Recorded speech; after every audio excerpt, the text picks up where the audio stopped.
ஆற்றில் வெள்ளம் கரை புரண்டு ஓடுகிறது. இக்கரையில் 2 பேர் நின்று கொண்டிருக்கிறார்கள். ஓடம் இல்லை. எப்படி அக்கரைக்கு போவது? இந்த நேரத்தில் ஒரு காளை மாடு அங்கே வந்தது.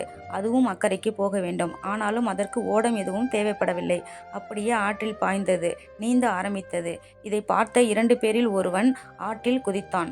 அந்த காளை மாட்டினை வாலை கெட்டியாக பிடித்து கொண்டான். காளை மாடு அவனை சுலபமாக இழுத்துச் சென்று அக்கரைக்கு சேர்த்து விட்டது. அடுத்தவன் பார்த்தான். நமக்கும் ஒரு வால் கிடைக்காதா என்று எதிர்பார்த்திருந்தான். இந்த நேரம் ஒரு நாய் வந்து ஆற்றில் குதித்தது. இதுதான் நேரம் என்று அவனும் ஆற்றில் விழுந்து அந்த நாயின் வாலை பிடித்து கொண்டான். இந்த மனிதனை இழுத்து கொண்டு நாயால் ஆற்றில் நீந்த முடியவில்லை. திணறியது.